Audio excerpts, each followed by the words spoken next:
Hey all, welcome to Parker's Reefs. In today's episode I'm going to give you a little bit of a vlog update on the cycle of my Dream Reef Tank aquarium.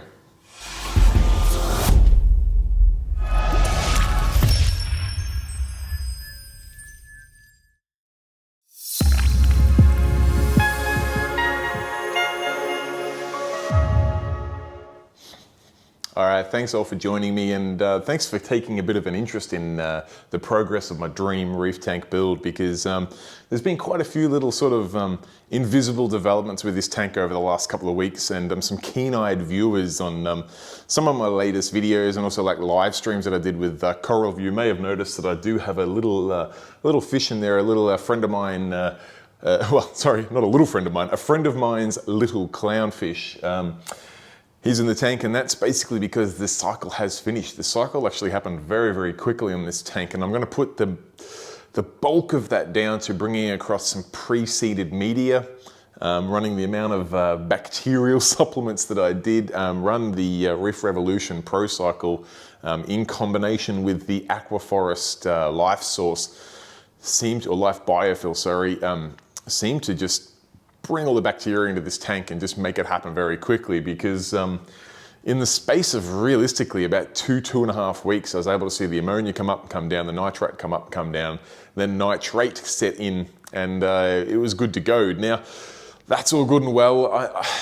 I'm super stoked that the cycle went that quickly. However, I really wanted to make sure that I give this tank as long as I can and just keep giving it as much of a traditional cycle as possible. And I say traditional because I've kind of kicked the curve a little bit on some modern approaches to cycling, and I'm by no means saying that I know better than any of the experts out there. I absolutely do not.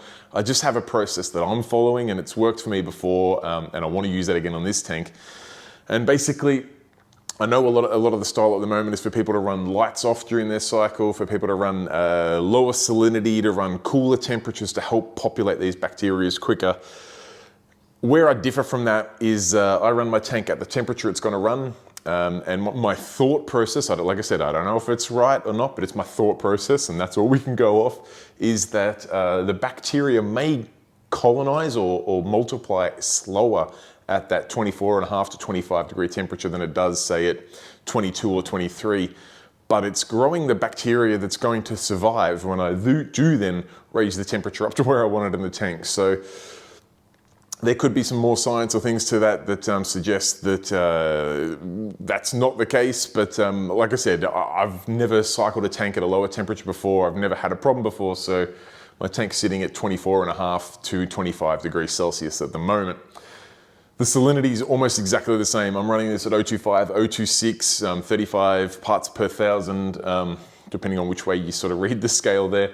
And that's because, again, I want the bacteria to not be like brackish water bacteria. I want the bacteria to be full salinity bacteria. So even if it takes longer, which I must admit it did not appear to, the large tank cycled very quickly. But it's my thought process anyway, of I want the bacteria at that temperature, at that salinity. I honestly didn't care if it took longer. If the tank took 3 months to cycle, wouldn't have bothered me at all. But hey, here we are a couple of weeks later and it is cycled. Now, the other thing I did, which was also questioned a little bit, was bringing in water changes from my other tanks. It has been said, and could well be true, and I definitely don't deny it, but I feel like it's one of those things that didn't hurt. Is that I brought in water from other tanks. So when I did a water change out of my other tanks, I actually put that water into these tanks.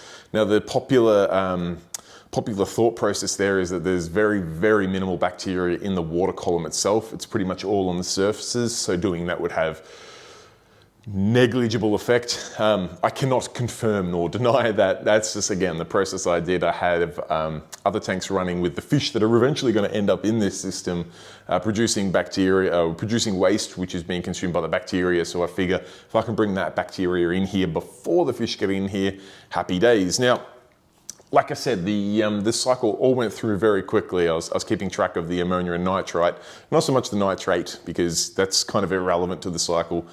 But I saw the ammonia come up and go down. I saw the nitrate come up and come back down. That being said, I didn't have the fish that I actually haven't really planned in my fish list yet. So I didn't know what fish I wanted to put in here first.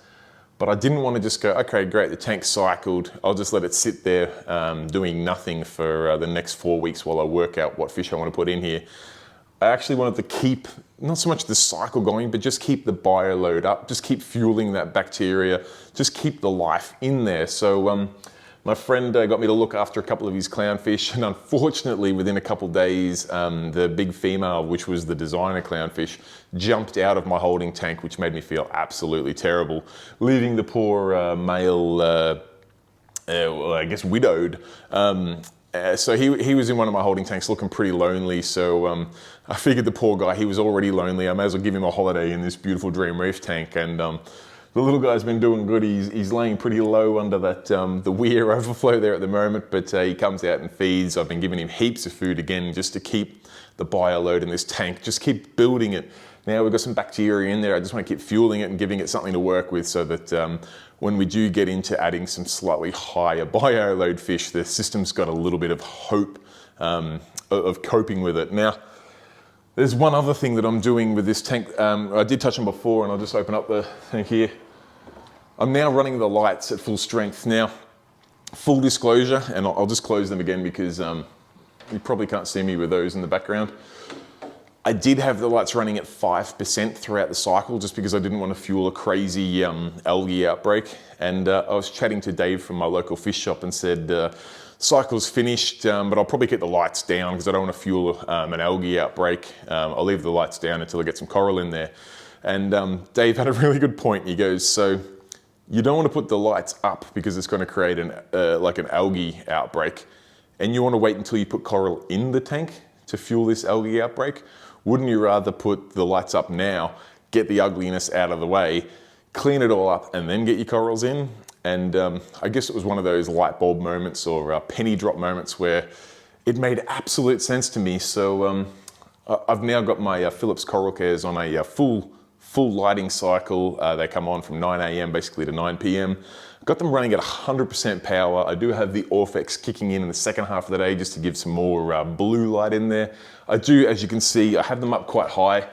I'm not going to run the lights this high in the tank. They'll be down a lot closer, probably only about 7 inches above the water surface. But I've got them just up there at the moment for a slight acclimation setting. I can actually do that via the software, but whilst I'm doing stuff in the tank, it's easier to have the lights up, saves me putting them up and down because, you know, pressing that button is too hard to work.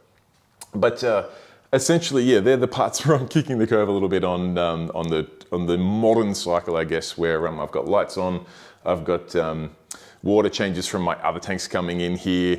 I'm running the full salinity and running the full temperature. It's just the way I want to do it, be it right or wrong. It's working so far for me. Now, in preparation for some of the ugliness, and it doesn't look all that ugly just yet because during the cycle I did get a decent, I wouldn't say bad, but a decent diatom covering. I had a fair bit of brown coming on the sand, which was great, don't get me wrong, I want to see that come out. You've got brand new sand, brand new rock, brand new glass, and all the surfaces are new.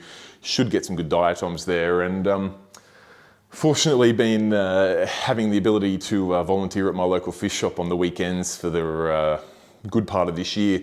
I've had access to some snails, so this tank now has, I think we've got 10 or 12 aquacultured trochus snails in there, with the idea being that the aquacultured ones are more likely to breed in captivity than the wild caught ones. So hopefully with a decent population like that, they're gonna breed and sustain their own population in here. I've also got 6 of these awesome Stromba Snails. They just went in a couple days ago, and wow, they cleaned up the sand like no tomorrow. These little guys are busy as.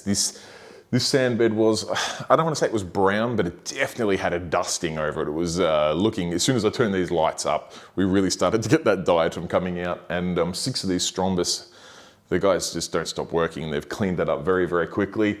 And pretty much every night, if not every other night, I've been going into the idiot-proof reef tank, which has just got the most healthy turbo snail population I've ever seen. I'm not sure if it's a good thing or a bad thing, but that tank at night, as soon as the lights go off, you can almost not see glass. It's covered in turbo snails. So I go in there and pull maybe 20 to 30 turbo snails. Don't get me wrong, they're babies. He's a pretty big one there, but most of them are probably a quarter of the size of that guy. They're tiny. I've been grabbing 20 to 30 of those every second night, say, and chucking them in there. So I would have probably about 200 turbo snails on this tank now. And I have to say that despite turning the lights up for about a week and a half now, it's not too ugly. The back wall's got a little bit of brown on it and the snails are working hard at that. The sand bed was showing a bit of diatom. The Strombas have cleaned that up quick smart. It's all coming together very nicely. Now, one other thing I have added post-cycle, I didn't want to do it until the cycle was completed and out of the way. I've always been mindful of artificial rock leaching silicates and that really fueling this horrible green hair algae that doesn't go away for a good 12 months into the conception of the tank. So I have actually added in a little reactor with some of the Continuum Captive Phos W, which is an aluminium-based phosphate remover. Now, I've got that in there not so much for the phosphates. I did actually have a little rogue spike of phosphates during the cycle, which have disappeared on their own before I added anything. So I'm not sure if it was just a mistest, or I don't think anything else could remove phosphates. So, you know, we'll just let that little blip in the radar go away.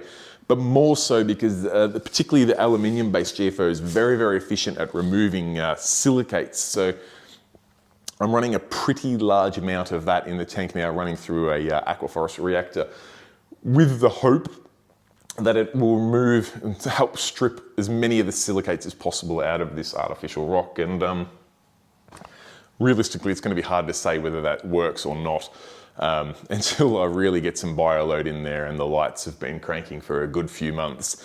We'll see whether we get a really nasty hair algae or not. Again, as Dave pointed out, it probably isn't the worst thing in the world to get a real ugly phase. You're better off doing it before there's coral in the tank than waiting until you put coral in the tank and then turning all the lights up and wondering why it all turns to, you know, number 2. So I guess it's a little bit of an interesting game at the moment in that I'm kind of doing all I can to make the tank go ugly and also doing all I can to make the tank not go ugly. And I'm not sure which side I'm betting on winning, but so far so good. I'm really happy with how the tank's going. The little clownfish has given it a little bit of life because everyone that comes over to our house, particularly my mum, well, my mum every time comes over, oh, haven't got any fish in there yet. When are you going to put all the fish in? She doesn't quite get that you have to do these things slowly. So, and I swear my mum doesn't sound like that, but that was my impersonation. So now I've got a clownfish in there, everyone can have a look at it, all is good, but a little sneak peek. This little clownfish will come out today or tomorrow because I've got a trip to the airport coming this weekend that my daughter and I are going to make to go pick up the first official fish for this tank. And I'm really excited to be grabbing some clownfish from Coastal Clownfish. Some really good friends of mine, Matt and Jade, produce some of the most stunning clownfish I've seen in this country. And I'm truly honored to have some of their absolutely beautiful hand-picked babies coming my way. So I'll document that full video and hopefully have that out for you guys in about a week's time. Till then, yeah, we've got a little baby Oki clownfish in there. He's he looks pretty lonely, but before you know it, he'll come out. We'll get these baby clownfish in there and life will begin in the Parker's Reef Dream Reef Tank build. That's probably all I've got to cover for you guys today. I just thought I'd give you a little bit of a vlog style update on where things are at. Probably one other thing I will touch on, and I'll do a video on it soon. I have started to pimp out my skimmer. I've put a float switch in the cup, which is a very basic little electronic diagram that will cut it off if the cup fills up, because even though I have my skimmer set to automatically drain, I deliberately have that as a very slow drain, just so if the cup does start filling up too quickly, I can notice it, and more importantly, the electronics can notice it. They switch it off, and then I can work out why my skimmer is overflowing. I've also got to fit up the skimmer neck cleaner to that, which is it's not a Cove neck cleaner, it's actually an Avast neck swabby. And I've used that across a few skimmers now by retrofitting it. So I figured I'll do a little pimp my skimmer video, which I'll run through the process of how I go about fitting that neck cleaner and also the automatic shut off for the full cup. Other than that, guys, I'll leave it at that. Thank you so much for tuning in. I really appreciate all the interaction we've had lately, getting some really great questions and feedback and things in the comments. So if you don't know yet, I reply to each and every comment on my channel. So feel free to put any questions, feedback, statements, whatever you have, pop it in the comment section down below. As always, if you've enjoyed the video, please give it a thumbs up. That will tell the YouTube algorithm that you think this was good and you want to see more of it. And also to let other reefers from all around the world know of the channel existing, because I want to keep this thing growing. And last but not least, if you're not a subscriber, which I'm proud to say that we've got 10,600 subscribers now, which is absolutely mind-blowing. But I know there's so many more out there of you guys that are not subscribers. All you have to do is click that little subscribe button down in the corner. Costs no money, takes 2 seconds of your time, and I really, really appreciate it as we just grow this channel bigger and bigger and bigger. But that's probably all I got time for, guys. I will leave it at that. Thank you so much for watching. Until next time, stay safe, keep reefing.